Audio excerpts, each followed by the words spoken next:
শুনে রাখুন, যারা সদ্গুরুদেবের চরণাশ্রয় করেছে, যারা ভজন পথে আছে, সাধু সঙ্গে আছে, তাদের যদি মহা কোনো অপরাধ পাপ হয়ে যায়, গোবিন্দ বললেন আমি অঙ্গীকার করছি তাদের নরকগামী কোনো দিন হতে হবে না, তারা নরকে কখনো যাবে না।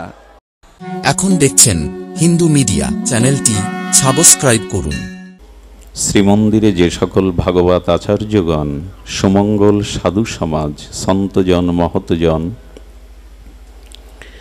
দেবী মূর্তি শ্রদ্ধাশীলা মাতৃগণ অধিক রাত্রি জেগে আপনাদের চাতক সম ভাগবত কথা শ্রবণের যে উৎকণ্ঠা পিপাসা, তাকে স্তুতি করে বন্দনা করে সকল ভক্তচরণে দণ্ডবত প্রণতি জ্ঞাপন করে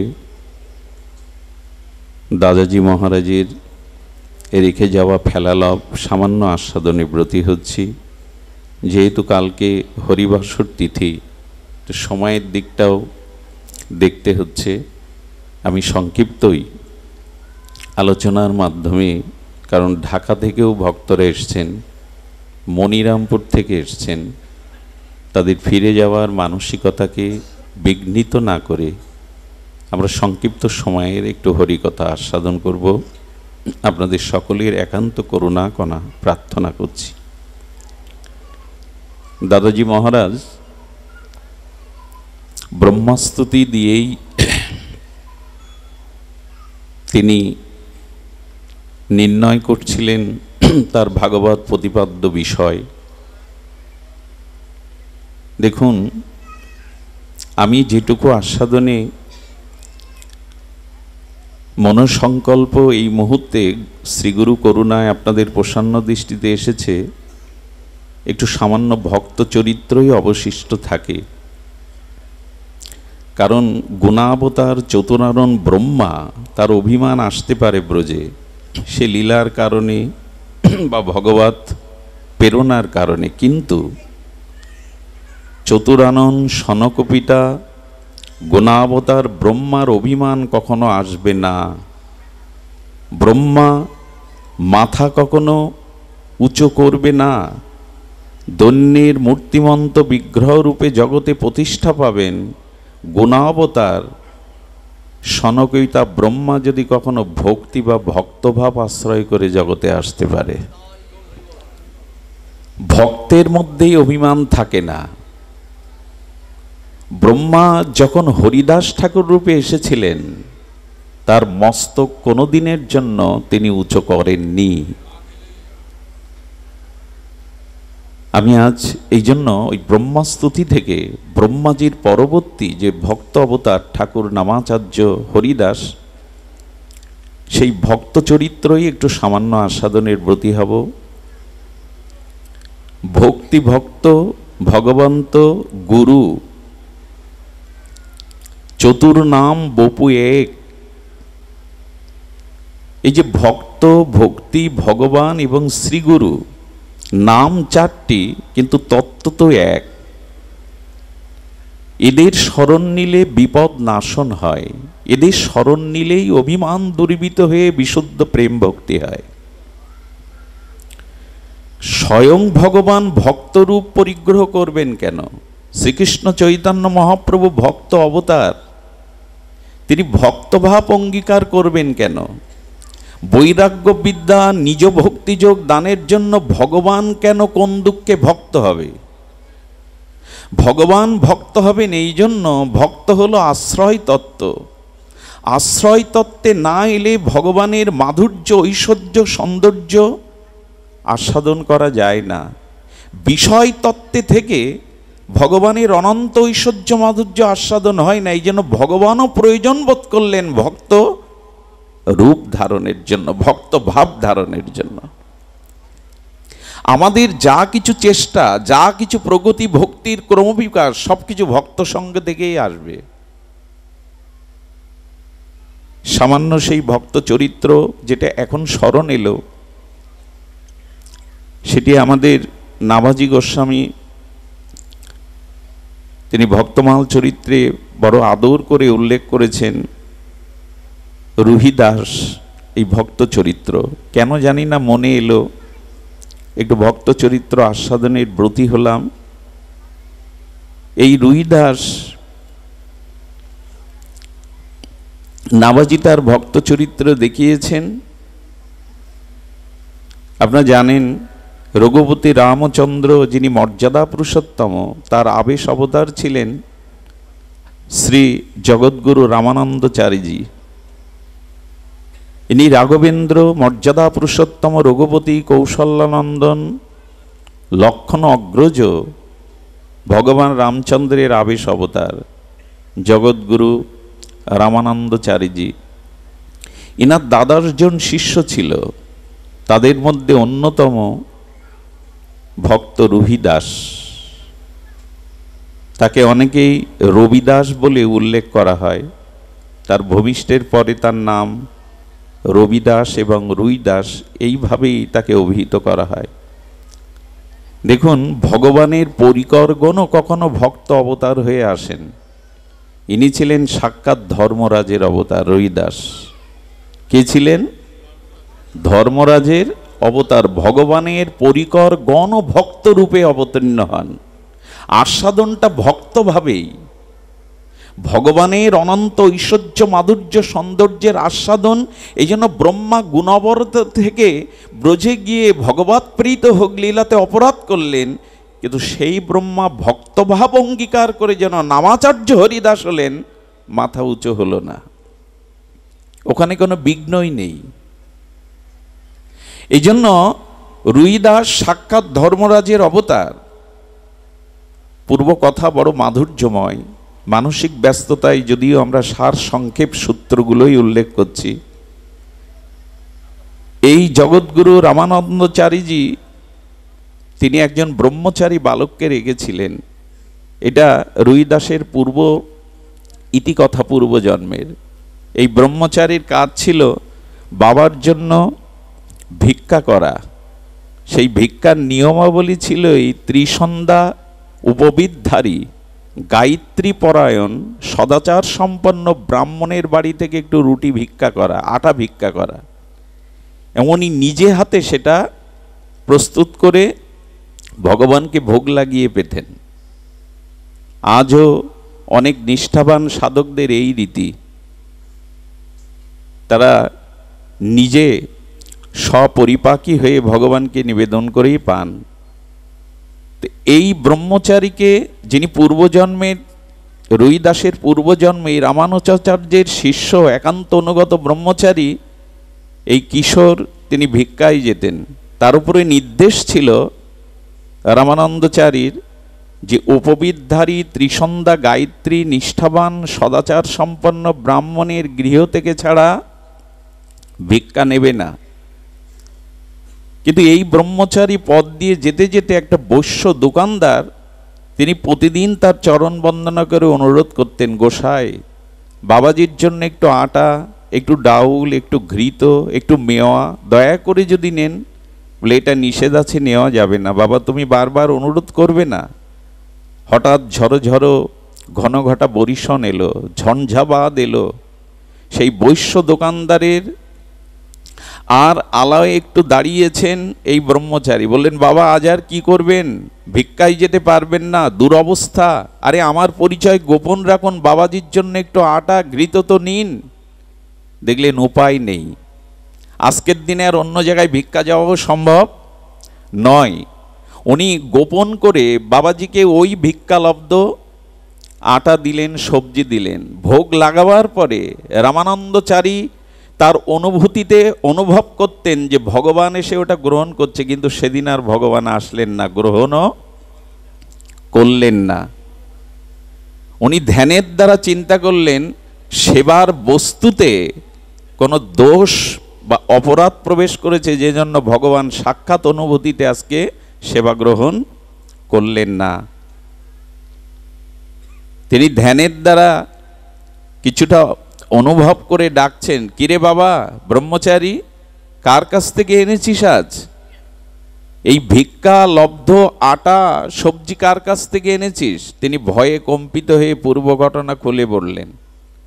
তখন বললেন, বৈশ্যের দ্রব্যই তো ভগবৎ সেবায় লাগে সারা বিশ্বব্যাপী, এটা তো অপরাধ না, কিন্তু ভগবান কেন নিলেন না? ভগবান কেন আজ প্রসাদ গ্রহণ করলেন না, আবার ধ্যানে বসলেন? সমর্থ মহাপুরুষ তো ধ্যানের দ্বারা জানলেন বিষয়টা ওই বৈশ্য দোকানদার তাকে দিয়েছে, এইটা অপরাধ না। ওই বৈশ্য দোকানদারের পেছনে লেগে গিয়েছিল চতুর সম্প্রদায়ের, মানে আমাদের যে চতুর্বর্ণ আছে তার চতুর সম্প্রদায়ের তিনি হলেন রঘু চর্মকার। কি নাম বললাম? রঘু চর্মকার। ইনি জাতিতে দাস, মানে যাকে আমরা মুচি বলি। তো ইনার কোনো সন্তান ছিল না, অথচ জুতোর ফ্যাক্টরি, জুতোর ব্যবসা কোটি কোটি টাকা কামিয়েছেন, কিন্তু কোনো সন্তান ছিল না। সমস্ত কাশীর বরেণ্য সাধকদের ডেকে বললেন কৃপা করুন। বললেন কৃপা করবার সামর্থ্য একজনের আছে, তুমি যদি কোনো প্রকারে তোমার একটু সেবা রামানন্দাচারীজিকে করাতে পারো যে কোনোভাবে, তাহলে তোমার দোষ বা ত্রুটি অপরাধ নিবৃত্তি হয়ে তোমার মনোকামনা পূর্ণ হবে যে কোনোভাবে। উনি চিন্তা করলেন আমার হাতে সেবা, আমার দ্রব্য তো উনি নেবেন না। তাই এই বৈশ্য মুদি দোকানদারকে বহু টাকার লোভ দেখিয়ে তাকে বলেছেন কোনো ক্রমে কোনো দিন যদি সেবার দ্রব্য দেওয়া যায়। বললেন আমি তোমায় অভিশাপ দিচ্ছি, এই জন্য শ্রীগুরু পাদপদ্মের সেবা সহজ নয়, যাত্রার পক্ষে এটা সম্ভব নয়। তুমি আদেশ লঙ্ঘন করেছো, অভিসম্পদ করছি, যাও। তুমি আগামী জন্মে এই চতুর্বর্ণের মধ্যে চতুর্থ বর্ণে এই দাস সম্প্রদায়ে তুমি জন্মগ্রহণ করো। শ্রী গুরুদেবের চরণে প্রার্থনা করে বললেন হে গুরু মহারাজ, আপনার আশীর্বাদ এটি অভিশাপ নয়, তবে আশীর্বাদ করুন ভক্তি যেন বিনষ্ট কখনো না হয়, ভক্তি যেন নাশ হয়। আর জগৎগুরু রামানন্দাচারীজি চিন্তা করলেন যেহেতু ওর ভোগটা যেভাবে হোক কৌশলে ভগবানের সেবায় লেগেছে, এই জন্য ওর মনোবাসনা পূর্ণ হতেই হবে। এইটা উনি সমর্থ মহাপুরুষ তো। এই ব্রহ্মচারী ওই রঘু চর্মকারের গৃহে পুত্র হয়ে জন্ম নিলেন, ইনি রুহিদাস। 1371 মাঘী পূর্ণিমার পূর্ণ লগনে এই দিব্য শিশু জন্ম নিলেন।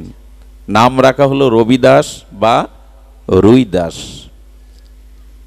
কিন্তু সবথেকে যেটা সমস্যা ঘটলো, জন্মের পরে উনি মায়ের স্তনে দুগ্ধপান ভক্ত চরিত্র বড় তাৎপর্যপূর্ণ। যদি সময় চলে গেছে তবু আমরা একটু ধৈর্য ধরে যদি গ্রহণ করার চেষ্টা করি। কিন্তু উনি মায়ের স্তনে দুগ্ধপান করলেন না। শিশু যদি ভূমিষ্ঠ হওয়ার পরে এখান থেকে 600-700 বছর আগে তখন তো এরকম ফ্যাক্টরির দুধ বেরোয়নি, তো মায়ের দুধ পান না করলে তো শিশু মারাই যাবে। প্রার্থনা করতেন, কাঁদতেন পিতামাতা। হঠাৎ একদিন শ্রী গুরুদেব জানলেন যে ওই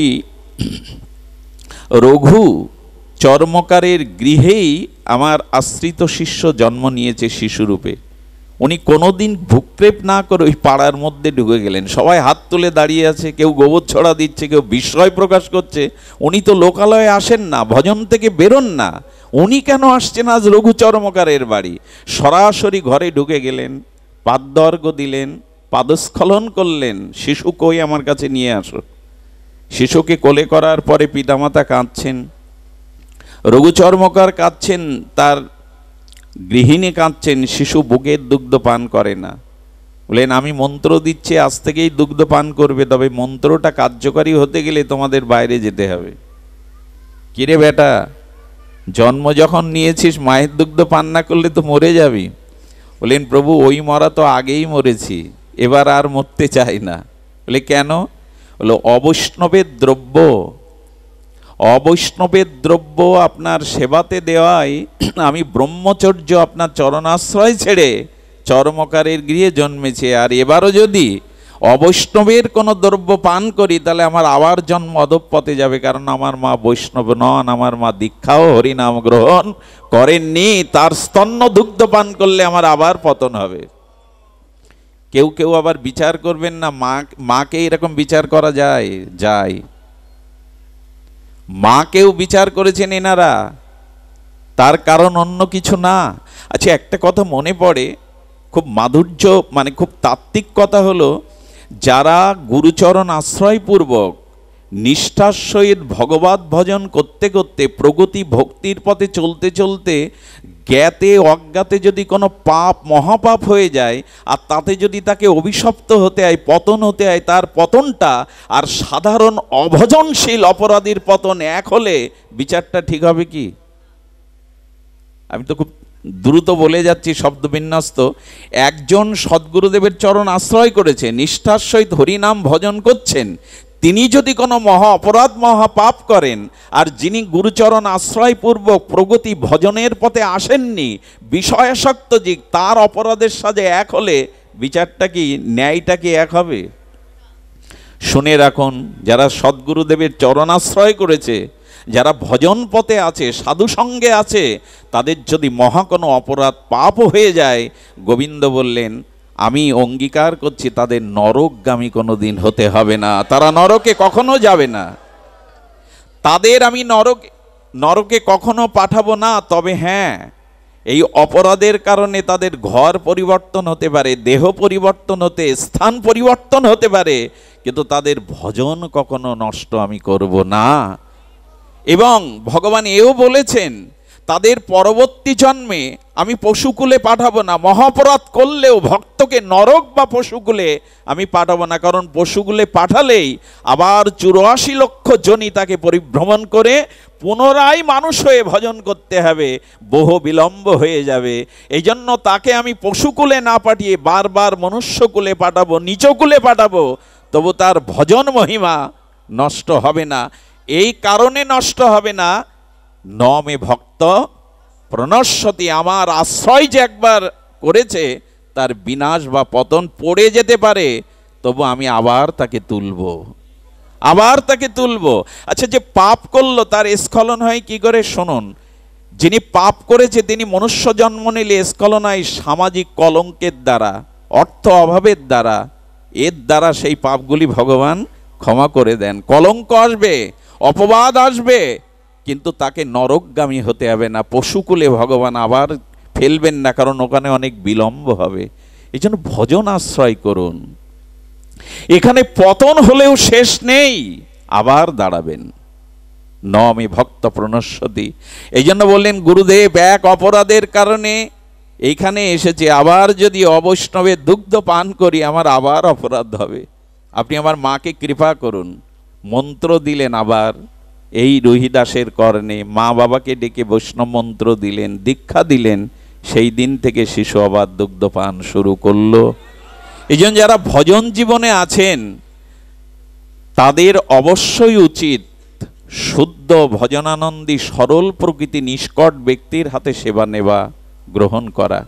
এটি মহাজনরা এই জন্য এই বিধিগুলো অটুট নিয়মের দ্বারা পালন করেন, শুধু এই জন্য। আবেগ দিয়ে ধর্ম হয় না। রহিদাস বড় হতে থাকলো, 10 বছর বয়স হলো, আমি ক্রমটা দ্রুত বলে যাচ্ছি। যখন 10 বছর বয়স হলো তখন কি করলো জানেন? এনার পিতার তো জুতোর ব্যবসা, আর বহু টাকা কাশিতে রোজগার করেছেন, সিন্ধুকের মধ্যে সোনাদানা টাকা সবসময় সুরক্ষিত থাকতো তিজুরির মধ্যে। ও করেছে কি, চাবিটা চুরি করে রুইদাস তার থেকে মুটো মুটো সেই সোনাদানা টাকা নিয়ে পকেটে পড়ে চাবিটা আবার জায়গায় রেখে দিয়ে কাশীর গঙ্গার ঘাটে যেত। যে সাধুর কোমণ্ডল নেই তাকে কোমণ্ডল কিনে দিত, যে সাধুর বস্ত্র ছিঁড়ে গেছে তাকে বস্ত্র কিনে দিত। সাধুদের ঘরে ঘরে আহারের আহার্য সবজি চাউল কিনে দিয়ে তো। এটা চলতে চলতে মার চোখে ধরা পড়ল।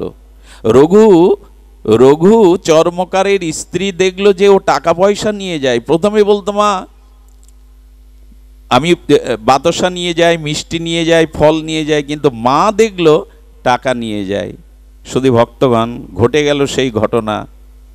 সেই পিতা যখন দেখতে পেল চর্মকার যে ছেলে সোনা দানা টাকা সব সাবার করছে, তিজোরি থেকে সাধুদের দান করছে, একদিন ডেকে বললেন এই চুরিবিদ্যা আর চলবে না, এই চুরিবিদ্যা চলবে না। সাধুদের যদি কিছু দিতে হয় নিজে রোজগার করে দাও, বাবার টাকায় সাধু সেবা করো না। অভক্ত হলে এই হলো সমস্যা।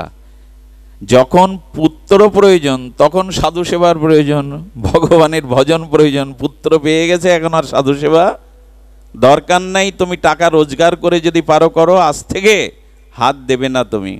বললেন, বাবা এটা তো আমাকে করতেই হবে, এত টাকা জমিয়েছেন সংসারে, মরে গেলে সাথে যাবে, এই টাকা দিয়ে আপনি কি করবেন, এতে আপনার কি কল্যাণ হবে, বরঞ্চ সাধু বৈষ্ণবকে দান করুন, এটাই জীবনের সব থেকে বড় ব্রত, সব থেকে বড় তপস্যা, দান করুন। শোনে কি কথা, রোজগার তো তুমি করনি, আদেশ দিলাম আজ থেকে হাত দেবে না।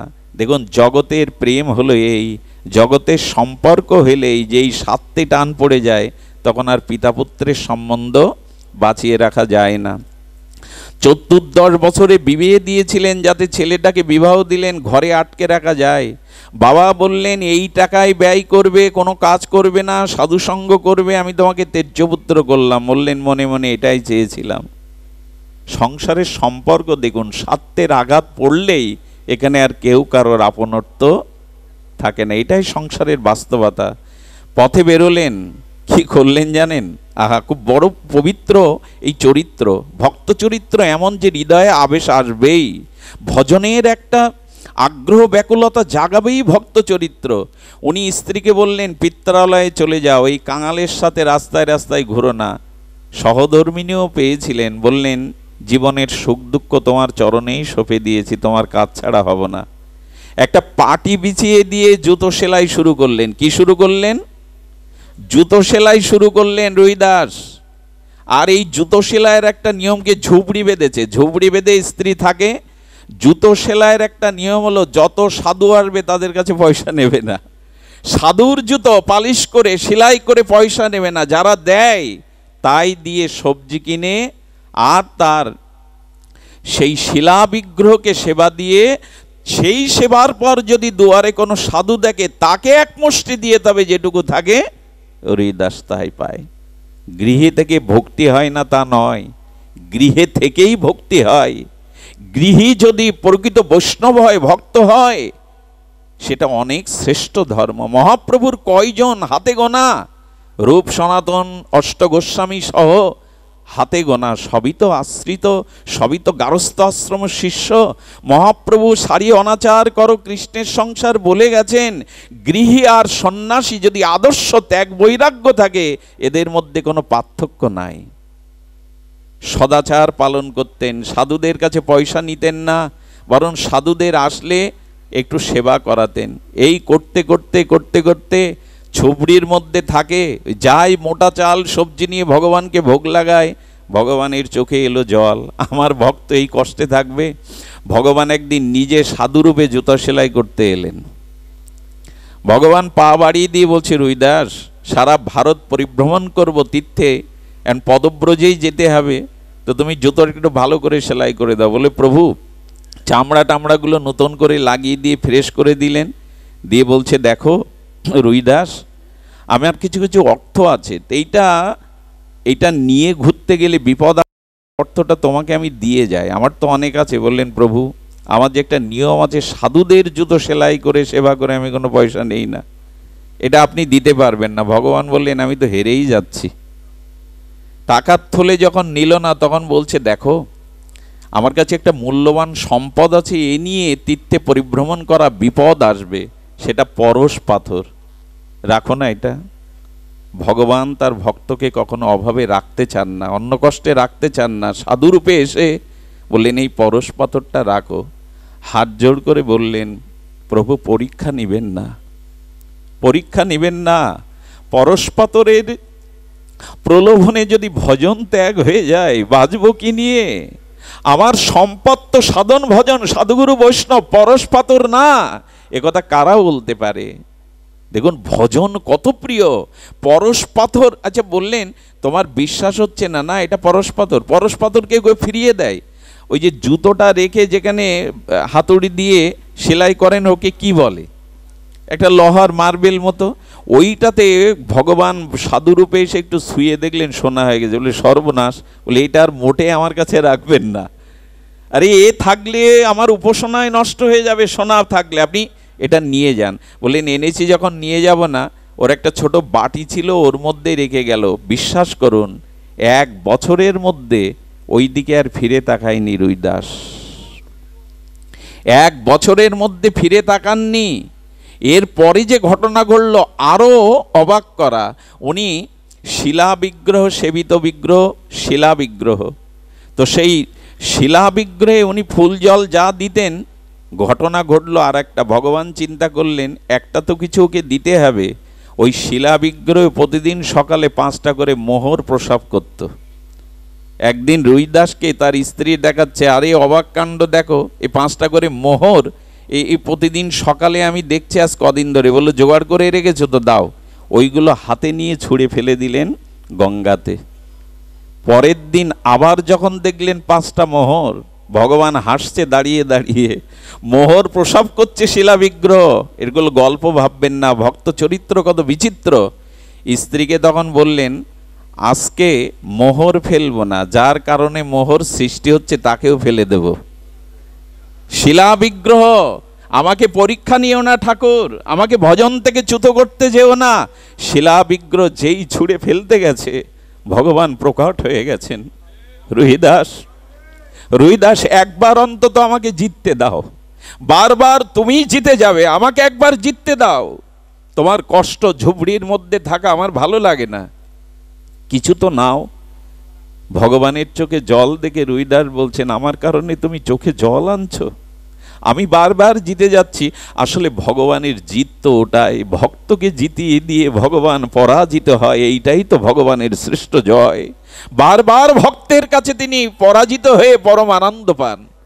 বললেন, রুইদাস, একবার আমাকে জিততে দাও, একটা কিছু স্বীকার করো। রুইদাস ভগবানের চোখে জল দেখে বললেন, কি করতে চান আমার জন্য? সোনা মোহর পরশপাতর প্রলোভন কেন ফেলছেন আমাকে? বললেন, একটা কাজ করি, আমি তোমার এখানে একটা ভালো বাড়ি করে দিই, আর কিছু অর্থের যোগান দিয়ে দিই, যাতে তোমার সাধু সেবা করতে কষ্ট না হয়। তুমি তো নিজের সেবার দিকে তাকাও না। ভগবান দুঃখ পাবে বলে স্বীকার করলেন। আর গোবিন্দ নিজে শেটের রূপ ধরে একটা গঙ্গার পাশে জায়গা কিনে ফ্ল্যাট তৈরি করে তার সমস্ত উপচারাদি দিয়ে ব্যবস্থা আদি করে দিলেন। বাড়িতে ঢুকে ভগবানকে ডেকে বলছেন, এ বাড়ি আমি স্বীকার করি না। যে বলুন তো। ভগবান বললেন, কেন স্বীকার করো না? বলে, এখানে কোনো সাধুদের নিবাস তুমি তৈরি করনি, যেখানে সাধু নিবাস নেই সেটা রাজপ্রাসাদ হলে রুইদাস সেখানে থাকবে না। আমি দেখেছি বাবাদের সাথে 2-1 জায়গায় যাওয়ার ভাগ্য হয়েছে, ছিল বৈষ্ণবপদ বাবা, অন্যদের সাথে দেখেছি। কিছু কিছু ভক্তের বাড়ি গেলে দেখেছি অবাক হতে। আমাদের যশোরে সাগরদার বাড়ি এরকম গিয়ে দেখেছি, বাবা আসতেন তো, ছিল মোরারিমোহন দাস বাবাজি। তো উনি যে ঘরে থাকতেন সে ঘরটা টিনের ছাউনি, সে ঘরটা সাধারণ, কিন্তু বাবা যে ঘরে এসেছিলেন সেই ঘরটা প্লেট বসিয়ে পাকা করে রেখেছে। সাধুরা আসলেই কেবল তাদের সেখানে থাকতে দেয়, নিজেরা থাকে না। আমি অনেক গৃহে গিয়ে দেখেছি নিজেদের থাকার ঘরটা অগোছালো, কিন্তু সাধুদের জন্য গুছিয়ে রাখে। যদি কখনো সাধু আসে, যদি কখনো কোনো ভক্ত আসে, তাদের আলাদা করে ভক্ত নিবাস তৈরি করা, এবং ভক্ত গৃহ, গুরুগৃহটা তারা এমন করে রেখেছে, সেখানে সৌন্দর্য মাধুর্য দিয়ে সাজিয়ে রেখেছে, নিজের ঘরটা পরিপাটি করা নাই। রুইদাসের দেখে ভগবান ধন্য করছেন, জগতে ভক্তই তো শিক্ষা দেয়, ত্যাগ বৈরাগ্য ভক্তি কে শিক্ষা দেয়? এই জন্য বললেন, সাধুদের নিবাস না করলে প্রভু সে গৃহ, গৃহ নয় কারাগার। গোবিন্দ সাধু নিবাস তৈরি করলেন। শুরু হয়ে গেল সাধুর আসা যাওয়া, শুরু হয়ে গেল বৈষ্ণব সেবা। কিন্তু এ সমাজে যখনই আপনার ভাগবতে উন্নতি হবে, যখনই আপনার প্রগতি হবে, শত্রু বেড়ে যাবে। কাশীর সমস্ত ব্রাহ্মণ সমাজ কেঁপে গেল। রুইদাস এত টাকা পায় কোথায়? এত বিল্ডিং বাড়ি পায় কোথায়? এত বৈষ্ণব সেবা কোথা থেকে আসে তার? দেখুন শত্রুতা কি করছে কারোর সাথে। ভগবান দিয়েছে তাকে গৃহ, শত্রুতা শুরু হয়ে গেছে। সাধু সমাজেও আজকাল সব থেকে বেশি শত্রু। একটা জিনিস জানবেন, যার সম্মান এবং সম্পদ বৃদ্ধি পাবে, জানবেন তার পিছনে অগণিত শত্রু তৈরি হয়ে গেছে আপনিতেই। রুহিদাসের এত টাকা কোথা থেকে আসে? এত বৈষ্ণব সেবা কোথা থেকে আসে? আর ও তো ব্রাহ্মণদেরই ডাকে না। ব্রাহ্মণরা ক্ষিপ্র হয়ে রাজার কাছে নালিশ করলেন, আমরা কাশীর পণ্ডিত, আমরা ব্রাহ্মণ, আমাদের সেবা দেয় না, এত টাকা পয়সা সে কোথায় পেয়েছে, আপনি বিচার করুন। রুহিদাসকে অপরাধীর ন্যায় ডাকা হলো সেনা দিয়ে। রুহিদাস হাত জোর করে দাঁড়িয়েছেন আর বলছেন, তুমি জাতিতে মুছি, জাতিতে তুমি চতুর্বর্ণের, চতুর্থ বর্ণের মানুষ, তুমি জুতো সেলাই করো রাস্তায় বসে, ছেঁড়া জামা কাপড় কোথায় পাও এগুলি? জবাব দাও, ব্রাহ্মণরা জানতে চাইছে। তুমি ভক্তভাব অঙ্গীকার করে বাইরে দস্যুবৃত্ত চুরি ডাকাতি করে সম্পদ করেছ। উনি হাত জোর করে বললেন, না, এগুলি ভগবানই কৃপা করে আমাকে দিয়েছেন। কেউ কি বিশ্বাস করে সে কথা? বলে ভগবান ওকে দেননি, আপনি ওকে বিচার করুন, ওর সয় সম্পত্তি কেড়ে নিন। আর ওর এমন সাহস হয় কি ব্রাহ্মণদের না ডেকে অন্যদের সাধুদের শুধু সেবার ব্যবস্থা করে। তখন বললেন, হে ব্রাহ্মণগণ, আপনারা ডাকলে কি আমার কাছে আসবেন? আমি তো ঋষি, আমি তো মুচি, আমার বাড়িতে তো আপনার সেবা নেবেন না। বলে ওরা নেয় কেন? বললেন, ভক্তিতে কোনো জাতির বিচার থাকে না, ভক্তিতে কোনো বিচার থাকে না, এই জন্য সাধুরা আসেন আমার ওখানে, ভক্তিতে বিচার নাই। কিন্তু আপনারা তো আমার কাছে আসবেন না। বলে আসবো না, কিন্তু তুমি জবাব দাও। রাজা বললেন, ওদের প্রশ্নের সদুত্তর আসেনি, তুমি জবাব দাও। কি করে এগুলি তুমি? বললেন, দেখুন ভগবান দিয়েছেন। ব্রাহ্মণরা বললেন, প্রমাণ দিতে পারবে? খুব এই কথাটি মন দিয়ে শুনতে হবে। ভক্তের কাছে প্রমাণ চাইছে, প্রমাণ দিতে পারবে? ব্রাহ্মণগণ তখন কূট বুদ্ধির দ্বারা বললেন, ঠিক আছে, ভগবানের বিগ্রহ সিংহাসনে রাখা হবে, আমরা দুই পাশে, ও পাশে এক পাশে ও বসবে, আমরা বসবো। যার আহ্বানে ভগবানের সিংহাসন ঘুরে গিয়ে যাদের দিকে ফিরবে জানা হবে তারাই সত্য বলছে, হয়তো রুহিদাস না আমরা। রুহিদাস এই পরীক্ষার জন্য রাজি হয়ে গেলেন। ব্রাহ্মণরা কি করলেন জানেন? সিংহাসনে বিগ্রহকে রেখে স্তুতি শুরু করেছেন, গায়ত্রী শুরু করেছেন, বেদস্তুতি শুরু করেছেন, তাদের তো কণ্ঠস্থ। রুহিদাস চোখের জলে ভাস্যার বলছেন, না জানি লেখাপড়া, না জানি কোনো স্তুতি, শুধু মনের প্রাণে তোমাকে ডাকতে জানি, তোমার নাম আশ্রয় করতে জানি, আমার তো আর কিছু জানা নেই। তবে তুমি তো ব্রহ্মস্তুতিতে, তুমি তো বেদস্তুতিতে, গায়ত্রীতে সন্তুষ্ট হও। যখন ওরা সমস্ত গায়ত্রী ঘন্টার পর ঘন্টা বেদস্তুতি করলো, সিংহাসন নড়লও না, ওইভাবেই থেকে গেল। পালা হলো এবার রুহিদাসের।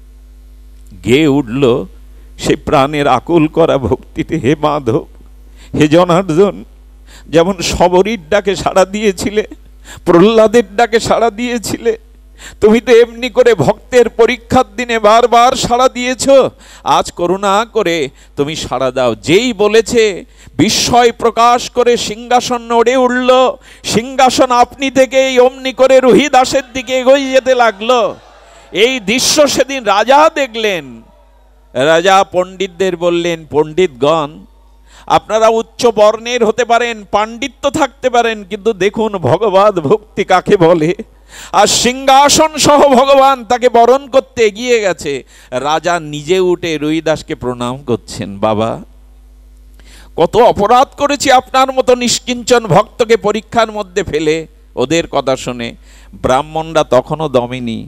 তখন বললেন, ঠিক আছে, ওর ভক্তি আছে, কিন্তু ও তো ব্রাহ্মণ না, ও ভগবানের সেবার, শিলাবিগ্রহ সেবার কি অধিকারী? লক্ষ্য করুন, বললেন ব্রাহ্মণের কথা বলছেন। রুহিদাস মুখ খুলেছে, ব্রাহ্মণের কথা বলছেন? তবে দেখুন, আমি 7 জন্ম ব্রাহ্মণ ছিলাম। কয় জন্ম? 7 জন্ম ব্রাহ্মণ ছিলাম। এই জন্মে একটি অপরাধের কারণে আমি এই ঘরে এসেছি। বলে প্রমাণ কোথায়? কি করলো জানেন? ছুরি নিলেন, ছুরি নিয়ে বুক চিরলেন, বুকের ভেতর থেকে, হৃৎপিণ্ড থেকে সোনার উপবিদ বের করে আনলেন কয়েকটি। এই দেখুন, আমি পূর্বজন্মে ব্রাহ্মণ ছিলাম। ব্রাহ্মণরা মাথা নিচু করলেন, জানলেন ইনি সাধারণ ভক্ত নন। এই জন্য ভক্তের কোনো জাতি বিচার কখনো করবেন না। হয়তো পূর্বজন্মে তিনি আমার থেকে সুবর্ণে ছিলেন, কোনো অপরাধের কারণে এসেছেন। এই জন্য ভক্তকে অন্তত জাতকুলের কৃষ্ণ ভজনে নাই জাতি কোলাদি বিচার। আজও সমাজে চলছে সেটা, কিন্তু উচিত নয়, উচিত নয়। এমনি করে রুহিদাসের যখন ব্যাপ্তি ছড়িয়ে পড়ল, ঘটনা ঘটল। আরও একটি ঘটনা তো আছেই, আমি সংক্ষিপ্ত রূপেই বলবো। দেখুন, এক পণ্ডিতজি জুতো সেলাই করতে যান, রং লাগাতে যান, আর সেই পণ্ডিতজি রাস পণ্ডিত কাশীর। তো তিনি যখন যান, রুহিদাসকে বড় ভালো লাগে। রুহিদাসকে তখন বলছেন, আচ্ছা তুমি যে অর্থকড়ি নাও না, কেন নাও না, চলবে কি করে? তখন বললেন, দেখুন গোবিন্দ এই সেবা দিয়েছেন আমাকে, আমার কি মনে হয় জানেন? চামড়া দিয়ে না, আমার মনে হয় আমার গায়ের চামড়া দিয়ে যদি সাধু বৈষ্ণবের পায়ের জুতো হতে পারতাম, আমার ভজন, আমার সাধন সফল হতো। আমার মন চাই আমার মন চাই। আচ্ছা, চামড়ার কাজ করতেন, আর কি করতেন জানেন? ওরে বলে, ওই যে চামড়া ভিজিয়ে রাখে না, চামড়াগুলো নরম করার জন্য একটা পাত্রে, কুঠুরি বলে সম্ভবত, কি ওদের ভাষায়, সেই কুঠুরিতে চামড়া ভিজিয়ে রাখতেন, যখন প্রয়োজন হতো থেকে নিত। পণ্ডিতজি বলছেন, কাশিতে বাস করো রুইদাস, তা একবার গঙ্গা স্নানে যাও না কেন, চলো আমার সাথে চলো। তখন বললেন, গঙ্গা মায়ের কাছে যাই না কেন জানেন? ওইখানে সাধুরা সন্ন্যাসীরা স্নান করে, আমার ছোঁয়া লাগলে যদি তাদের ধর্ম নষ্ট হয়, এই জন্য মা গঙ্গাকে আমি এখানে বসেই প্রণাম করি, যাই না। বলে, এক কাজ করুন না, আমি দুটো কলা রেখেছি, এই দুটো কলা একটু মা গঙ্গাকে দিবেন তো আমার হয়ে। আপনি তো রাজপণ্ডিত, রাজার প্রসাদাদি নিবেদন করেন গঙ্গায়, দুটো কলা দিবেন। কি বলবো আপনাদের, তাচ্ছিল্যভাবে পণ্ডিত নিল। কলা আর মা গঙ্গা কি নেবে, যেখানে রাজবাড়ি থেকে ভোগ রাগ যাচ্ছে। পূজা আরতির পরে উনি মনে করেছেন কলা দুটো ফেলেই দেই, একে আর গঙ্গাকে কি দেব। কি বলবো আপনাদের, কলা বের করে যেই হরিদাসের ভাবনাটা এসছে, কলাটা ফেলতে যাবে, গঙ্গার মধ্যে থেকে সাক্ষাৎ প্রতিপাবনী গঙ্গা হাত বাড়িয়ে বলছেন, ফেলো না, আমায় দাও, ফেলো না, ওটা ওটা ফেলবার জিনিস নয়, আমার রুহিদাস আমাকে দিয়েছে, দাও। এটা আশ্চর্য হতে হয় ভক্তির মহিমা। মা গঙ্গা নিজে এক হাত বাড়িয়েছেন, তার সেই দিব্য চিন্ময় হস্ত সবাই যেন গঙ্গার ঘাট আলোকিত হয়ে গেছে। থরথর করে কাঁদছে রাজপণ্ডিত, কার জিনিস ফেলতে গেছি। যে ভক্তের দ্রব্যের মধ্যেও ভক্তি থাকে। দাদাজি যেখানে গিয়েছিলেন, এরপরে মহাপ্রভুর কথা আছে। দেখুন, ভক্তের দ্রব্য বস্তু, ব্যবহৃত বস্তুর মধ্যেও ভক্তি থাকে। মনে পড়ে আপনাদের, কাজী উদ্ধারের দিনে মহাপ্রভু সংকীর্তনরত হয়ে ফিরছিলেন নবদ্বীপের। প্রতিটা কদলী বৃক্ষ আলপনা আঁকিয়ে মঙ্গল ঘটে স্থাপন করে সবাই চিন্তা করছে, কাজী উদ্ধার হলো, প্রেম বিতরণ হলো, প্রভু যদি আমার ঘরে ঢোকে, একটু আমার আঙিনায় আসে। সবাই অপেক্ষা করছে গৌরের জন্য, কিন্তু মহাপ্রভু ঢুকলো কার বাড়ি জানেন? শ্রীধরের আঙিনায়, যার ঘরে ভালো খড় নাই, যার ঘরে বসতে দেওয়ার কোনো বস্ত্র নাই। শ্রীধর ভক্তিতে কাঁদছে আর কাঁপছে, গৌর হরি, হে গৌর সুন্দর, তুমি এলে, তোমাকে বসতে দেওয়ার মতো কোনো আশ্রয় আমার কাছে নাই। মহাপ্রভু কীর্তন করতে করতে পিপাসাক্ত হয়ে দেখলেন, কি দেখলেন? শ্রীধরের সোপানের উপরে, এই যে বাড়ি পোটে থাকে না, সোপান থাকে, সোপানের উপরে বহু জরাজীর্ণ লোহার একটা পাত্রে বাইরের ব্যবহারের জন্য জল রাখা আছে। তার মানে সেটা বহুবার ছিদ্র এটেনে আনা, বহুবার লোহা দিয়ে ছিদ্রগুলো সংস্কার করে আনা, তাতে বাইরের একটু জল রয়েছে। সেই জল মহাপ্রভু কারোর দিকে না তাকিয়ে নিজেই পান করলেন। শ্রীধর দাঁড়িয়ে কাঁদছেন আর বললেন, প্রভু একটু পানীয় জল দেওয়ার মতো সামর্থ্য আমার নেই বলেই বাইরের জল পান করলে, এই জরাজীর্ণ শতছিদ্র লোহার পাত্রে। মহাপ্রভু শুধু প্রেমাও বাড়ি পরিশন করতে করতে বারবার ভক্তদের ডাকছেন, কীর্তন স্থিমিত করে বলছেন, ভক্তগণ আজ নূতন করে কৃষ্ণ আমায় একটি জিনিস জানালো। কি জানালো প্রভু? ভক্তের পাত্রের মধ্যেও ভক্তি থাকে গো। এই পাত্রে জল পান করে আমার ভেতরে প্রেম ভক্তি শত উচ্চারিত হচ্ছে।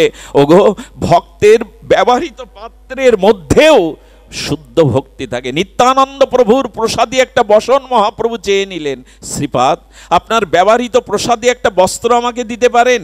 নিত্যানন্দ প্রভু সদা তিনি পরমানন্দ থাকেন, আনন্দে থাকেন। বস্ত্রটা দেওয়ার পরে মহাপ্রভু ছিঁড়ছেন, একটি করে ছিঁড়ে ছিঁড়ে, ওই যে মানুষ লাল কাপড় মাঝে মাঝে হাতে মাথায় পরে না, ছিঁড়ে বললেন, ভক্তগণ কৃষ্ণপ্রেম চাও, ব্রজপ্রেম চাও, যদি নিতে চাও নিত্যানন্দের প্রসাদী বস্ত্রের মধ্যেই ব্রজভক্তি আছে, তোমরা ধারণ করো, তোমাদের প্রেম ভক্তি হবে, তোমাদের প্রেম ভক্তি হবে। সেদিন যারাই বেঁধেছিল নিত্যানন্দের প্রসাদী বস্ত্রখণ্ড, সকলেই প্রেম বিভাবিত হয়ে গেল, প্রেমে উচ্ছ্বাস তরঙ্গে নর্তন কীর্তন করতে লাগলো। নিত্যানন্দের পাদদাগ পান করেও সকল ভক্তের ব্রজভক্তি হয়েছিল। এই জন্য ভক্তের ব্যবহৃত বস্ত্রের মধ্যেও পর্যন্ত ভক্তি থাকে, ভক্তি বা ভক্তের মহিমা এরূপ। শুধু ভক্তগণ, সেদিন শ্রীধরের গৃহে মহাপ্রভু জানিয়েছিলেন, তোমার পাত্রের মধ্যেও ভক্তি আছে শ্রীধর। কেন ভক্ত সঙ্গ করতে হবে, কেন ভক্ত অনুগ্রহ নিতে হবে? আপনারা জানেন কৃষ্ণ সে তোমার, কৃষ্ণ দিলে দিতে পারো, তোমারও শক্তি আছে। ভক্তের জন্য গোবিন্দ অনল খায়, ভক্তের জন্য ভগবান বিষও গ্রহণ করেন। ভক্তই তো তার প্রাণ, ভক্তই তো তার সদ সর্বস্ব। এই জন্য অহং ভক্ত পরাধীন বলে জগতে ঘোষণা করেছেন, আমি শতান্ত বিরাট বিভু, তবু এক জায়গায় আমি পরদন্ত ভক্তের কাছে। সেদিন মা গঙ্গা বললেন, ওগো পণ্ডিত, ওগো পণ্ডিত, আমার এই বালাটা নিয়ে যাও, এই দিব্য বালাটা আমার রুইদাস ভক্তকে দিয়ে দিও। মা খুশি হয়ে বালা দিলেন। চিন্তা করলেন এরকম বালা আমি আমার বংশে কখনো দেখিনি। বালাটা গোপনে রেখে দিলেন, আর রুহিদাসের কাছে পণ্ডিত কোনোদিন গেলেন না। এই বালাটা কি করলেন জানেন? অভাবের তাড়নায় এই রাজ পণ্ডিত অভাব দূর করবার জন্য এক সাগরার কাছে গেলেন। সাগরার কাছে গিয়ে বললেন, এটা দেখুন তো। সে দেখে চমকে উঠে বলছেন, পৃথিবীর কোনো কারিগরের দ্বারা এ বালা তৈরি হওয়া সম্ভব না। আপনি কোথায় পেয়েছেন পণ্ডিত প্রভা? বলেন, পৃথিবীর কোনো স্বর্ণকার এই বালা তৈরি করতে পারে? এটা দিব্য কোনো বালা, আপনি বলুন কোথায় পেয়েছেন? বললেন, যেখানে পাই, তোমার জানার দরকার নেই, কিনবে? বলি, এরকম পুঁজি তো আমার কাছে নাই গো। এ কেনার পুঁজি আমার কাছে? বলে, কি আছে তাই দাও না। বললো, 1000খানি টাকা আছে। বলে, তাই দিয়ে দাও। বিক্রি করে চলে গেল পণ্ডিত। ওইখানে নগরপাল, কাশীর নগরপাল, নগরপাল মানে বোঝেন তো, এখন যাদের মেয়র বলে, তো সেই নগরপালের স্ত্রী, তার খুব শখ অলংকার পরার। ওখানে গিয়ে বলছেন, আমাকে ভালো বালা দিতে হবে। তো যা দেখায় পছন্দ হয় না, শেষ পর্যন্ত ওই বালাটা বের করার পর বললেন, হ্যাঁ এরকমই তো খুঁজছিলাম, আর একটা কই? বলে, এরা দ্বিতীয় নেই, একটাই। 2000 টাকা দিয়ে কিনলেন। কিছু মনে করবেন না, অনেক মায়ের আছেন, মায়েরা যারা শৌখিন মায়েরা অলংকার পরতে খুব ভালোবাসেন, তারা খুব দামি অলংকার পরলে ওটা আবার ইনিয়ে বিনিয়ে অন্যকে দেখানো বটে। তো ভালো লাগছে দামি অলংকার। ওনার সাথে ওই কাশীর রাজার রানী, তার সাথে তার সখ্যতা ছিল, আত্মীয় ছিল। যেই রানীর সামনে হাত দোলাচ্ছে, সেই বালা চমকিত দেখে রানী ধরে বলছেন, সর্বনাশ, এ বালা তোমার হাতে তো থাকবে না, যে কিছুর বিনিময়ে এ বালা আমার চাই। মা গঙ্গার হাতে বালা কি সাধারণ হতে পারে? দিব্য চিন্ময়। 5000 টাকা দিয়ে রানী কিনে নিলেন। রাজাকে বললেন, এরকম আর একটা গড়িয়ে দিতে। বলে, কার কাছ থেকে পেয়েছো এটা? সংবাদ দিলেন ওনার সেই সখীর কাছ থেকে। সখী বললেন, আমি কিনেছিলাম এক সাকারের কাছ থেকে। সাকারকে ডেকে বললেন, কার কাছ থেকে পেয়েছো? বলে, আপনার রাজ পণ্ডিত আমার কাছে বিক্রি করেছে। পণ্ডিতের দেখিয়ে বলছে, বালা চিনতে পারছো পণ্ডিত? বললেন, এই বালা আপনার কাছে? এর মীমাংসা এখনো হয়নি। তখন বললেন, হ্যাঁ, এই আর একটা বালা কোথায় রেখেছো বলো, রানীর খুব প্রিয়, এটা আমার চাই, এটা সাধারণ বালা নয়। পূর্ব ঘটনা খুলে বলে চরণে পড়লেন। বললেন, যাও, আমি তোমাকে রাজদণ্ড দেব যদি বালা আর একটা না তুমি দিতে পারো। উনি অস্বীকার করার অনেক উপায় খুঁজলেন, মিথ্যাও বললেন। শেষে রুইদাসের চরণে এসে বলছে, বাবা রুইদাস, আমি এখন রাজদণ্ডে দণ্ডিত হয়েছি, বাঁচাও আমাকে। পূর্ব ঘটনা সব খুলে বললেন। রুইদাস বললেন, মন চাঙ্গা তো কঠোরিতে, এই প্রসিদ্ধ বাণীটা খুব চালু আছে যে মন চাঙ্গা তো কঠোরিতে গঙ্গা। বলে, গঙ্গা দেবী মা আপনাকে দিয়েছিল, আর একটা চাই তো? ঠিক আছে হে মা গঙ্গে। ওই কঠুরির মধ্যে যেখানে চামড়া ভিজানো থাকে, স্তুতি করছে মা।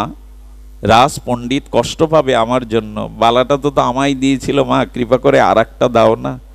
পণ্ডিত বলছেন, এখানে বললে কি হয়, চলো না, তুমি গঙ্গায় গেলে, তুমি আর দুটো কলা ভাসালে মা গঙ্গা আবার দেবে। বললেন, মন চাঙ্গত কঠোর মেয়ে গঙ্গা। উনি গঙ্গাকে প্রণাম করে স্তুতি করলেন। কি বলবো, চামড়া ভেজানো পাত্রের মধ্যে থেকে মা আর একটা হাত তুললেন। শ্রী গঙ্গা দেবী আর একটা হাত তুলে আর একটা বালা দিয়ে দিয়ে বললেন, আমার অদেয় কিছু নেই তোমার জন্য, ভক্তকে সব দিতে রাজি। গোবিন্দ আমায় আদেশ দিয়েছেন কৃষ্ণ ভক্তের জন্য সব কিছু বিলিয়ে দেওয়া। এই হলো রুইদাস। আর একটি না বললে লোভ সামলাতে পারছে না, কাল একাদশী উচিত নয়, একটি বলেই পাঠ বিশ্রাম করছে। এই লীলাটি আমার সারাটা দিন আজ মনের মধ্যে একটা আবেশ ফেলেছিল। সে ঘটনাটা বড় বিরল ঘটনা। ওই রাজা এত কিছু ঘটনার সাক্ষী হওয়ার পরে রুইদাসের চরণ বন্দনা করতে আসতেন। দাদা আমি বিশ্রাম করছি। চরণ বন্দনা করতে আসতেন। চরণ বন্দনা করতে করতে একদিন মনে হলো, আচ্ছা রুইদাসের চরণামৃত যদি পায়, আমার তো ভক্তি হলো না, একটু ভক্তি হবে না? উনি বারবার মনে প্রার্থনা করছেন রুইদাসের কাছে একদিন চরণামৃত নিতে হবে, কারণ চরণামৃতের মধ্যেই ভক্তি যদি হয়, আমি তো রাজা বিষয়ী। একদিন পেছনে বসে হাত জোর করে বলেছেন, রুইদাস, রুইদাস, আচার্য, বসো তুমি বসো, আচার্য আমাকে একটু কৃপা করে চরণামৃত দিন না। উনি তখন কি করছিলেন জানেন? মানসে মনে মনে উনি ওনার বিগ্রহকে অভিষেক করছিলেন। খুব ধ্যান দিন, রুইদাস মনে মনে অন্তর্চিন্তা দ্বারা ভগবানের বিগ্রহকে যখন অভিষেক করছে, ওই অভিষেকের ভাবনায় ভাবিত হয়ে ওনার চামড়া ভিজনে কুটিরি থেকে হাত দিয়ে একটু জল তুলে রাজার হাতে চরণামৃত দিয়ে দিয়েছেন। প্রসাদে বিশ্বাস সকলের হয়? প্রসাদে বিশ্বাস কি হয় সকলের? রাজা ওটা হাতে নিয়ে চিন্তা করছেন, চরণামৃত দিল। আসলে ভক্ত হলে কি হবে, এখনো জাতির স্বভাবও ঘোচাতে পারেনি। হাতে করে চরণামৃত যদি ঋষি বা মুচি দেয়, কিছু মনে করবেন না। রাজার অভিমানে বাঁধল। রাজা চিন্তা করলেন এটা ফেলে দিলেও আবার উনি দেখলে অপরাধ হবে, উনি ভক্ত। রাজা কি করলেন জানেন? রাজা দুই কুল রক্ষা করতে গিয়ে পকেটের কোডের যে পকেট ছিল ওইখানে রেখে দিয়েছেন। দুই কুল বাঁচবে, মনে করবে আমি পেয়ে নিয়েছি, আর ওটা পকেটেই গোপন থাকলো। পকেটে যাওয়ার পর বাড়ি গিয়ে ওটা খুলে দেখে ওখানে একটা দাগ হয়ে গেছে, ওই রস লেগে না একটা দাগ হয়েছে। রাজার কোট, ওটা কাচাতে দিয়েছে। আহা, ভক্তের দ্রব্যতে কি ভক্তি থাকে দেখুন। ওই কাঁচাই কারা সম ধোপা, ধোপা ধোপা কাচতে গিয়ে বলছে রাজার পোশাকে কোনো দাগ থাকলে তো আমাকে সাজাই দিয়ে দেবে, টাকাও দেবে না। ওই দাগটা বারবার বারবার তুলতে চেষ্টা করছে, চরণামৃতের দাগটা বারবার। যখন পাচ্ছে না তখন মনে করলো আচ্ছা একটু জিহ্বা দিয়ে দাঁত দিয়ে ঘষি না। যেই না দাঁতে ওটা দিয়েছে জিহ্বায়, কয়েকদিনের শুকনো হলে কি হবে, তার কিঞ্চিত পরিমাণ চরণামৃত রস যেই উদরে প্রবেশ করেছে, আপনাদের কি বলবো, সব ফেলে দিয়ে তখন তিনি কীর্তন করতে শুরু করেছেন। অশ্রুপুলক কম্প অষ্টসাত্ত্বিক বিকার হতে শুরু করেছে। উনি ধুলায় গড়াচ্ছেন, সংকীর্তনের আনন্দে গড়াচ্ছেন। কখনো বৃন্দাবনের কীর্তন, কখনো নবদ্বীপের লীলা, ব্রজলীলা, কখনো রাধারানীর মহিমা, অনর্গল অনর্গল উনার মুখ থেকে উচ্চারিত হচ্ছে অষ্টসাত্ত্বিক বিকারে। এই হলো ভক্তের দ্রব্যের ভক্তির মহিমা। কবিরাজ কৃষ্ণ গোস্বামী এমনি বলিনি, ভক্ত উচ্ছিষ্টের মধ্যে যে ভক্তি থাকে, ভক্তের চরণ জলের মধ্যেই যে ভক্তি থাকে, এটা এটা ঐকান্তিক সত্য মনে করে, দৃঢ় বিশ্বাস মনে করে গ্রহণ করতে হবে। ওর যখন এই অবস্থা, গ্রামের লোক বলছে উন্মাদ হয়ে গেছে, ও তো কখনো কীর্তন জানে না, লেখাপড়া জানে না, ব্রজলীলা কি করে স্ফুরণ হচ্ছে, নবদ্বীপ লীলা। রাজার কাছে চলে গেল। রাজা তাকে বললেন এগুলো কি করে হলো? বলল আমি জীবনে স্কুলে যাইনি, লেখাপড়া জানি না, ভগবান কি জিনিস আমি জানি না, কিন্তু আপনার কোডের পাশে যে দাগটা লেগেছিল ওইটা তোলার জন্য আমি জিহ্বায় দাঁতে দেওয়ার সাথে সাথে আমার মধ্যে এই ভাব এসে গেছে। রাজা, রাজা আমি জানি না আমার কি হয়েছে। রাজা বুঝলেন কি অবস্থা, চোখের জলে অনুশোচনায় এর কাছে চলে গেলেন। বড় ভুল করেছি, বড় অন্যায় করেছি, কৃপা করে চরণামৃত একটু আমায় দিন। বলো রাজা, আজ আর শতবার চরণামৃত নিলে এই ভক্তি তোমার হবে না, সেদিনই হওয়ার কথা ছিল। এই জন্য আমরা যেন ভজনে ভুল না করি। ভজনের দ্রব্য সাধুতে কোনো অপরাধ না হানি, বিশ্বাস চাই, এ পথে একমাত্র বিশ্বাস চাই, সুদৃঢ় বিশ্বাস করে নিতে হবে। ঘটনা আরও আছে, যদি আবার কখনো সময় হয় আমরা ভক্ত চরিত্রের আস্বাদন নেব। একটু অন্যায়ও করে ফেললাম, অনেক দূর থেকে যারা এসেছেন তাদের এভাবে বসিয়ে রাখাটা উচিত হয়নি। আমি উঠতেই চাইনি, আর শ্রোতা হয়ে এসেছিলাম, কারণ আমাদের কার্তিক সাহা মহাশয় একটা সময় দেখেছি যে তাদের এই ভাবদশাটা ছিল না। গুরুপাদ পদ্মে আশ্রয় নেওয়ার পরে আজকে তাদের মানসিকতা দেখে বড় গর্ব হচ্ছে যে না, আজ তারা ভগবত উন্মুখ হয়ে এমনি করে সাধু সম্মিলনে শ্রী গুরুপাদ পদ্মের শোভাগমনে এমনি একটি অপূর্ব ভাগবত যজ্ঞ আমাদের উপহার দিলেন। শত চেষ্টা, শত কষ্ট, শত উৎকণ্ঠার মধ্যে দিয়ে তারা এই যে আয়োজন করলেন, একটু প্রার্থনা করবেন তাদের যেন কৃষ্ণ ভক্তি হয়, নামে রুচি হয়। আমি ঋণী হয়ে থাকলাম। বাবা বসে বসে পাঠ শুনলেন, উনি আমাদের প্রণম্য। এভাবে বসে কোনো মহাত্মা কেন শুনছেন জানেন? ওনার গুরু মহারাজ শুনতেন। আমাদের বিশ্ববরেণ্য এই পদারবিন্দের চরণে আমরা ঋণী, এই জন্য উনি পাঠ শুনতেন। পাঠ শুনতে শুনতে অশ্রু বিগলিত হয়ে অষ্টসাত্ত্বিক বিকার আসতো। সেই ভাবধারাটা তার মধ্যে। সবার মঙ্গল হোক, সবার কল্যাণ হোক।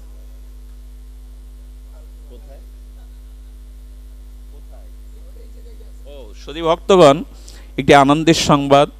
ওনাকে আমরা সবসময় পাবো না, ধাম থেকে মাঝে মাঝে বঙ্গদেশে আসেন ওনারা, কৃপা করে আসেন। মহন্তের স্বভাব হয় তরিতে পামর। উনি আগামীকালও হরিকথা পরিবেশন করবেন। বাবাজি মহারাজ, আমার দাদাজি মহারাজ পরম পূজ্যপাদ, তার শ্রীমুখে আপনার অপূর্ব আস্বাদন করবেন।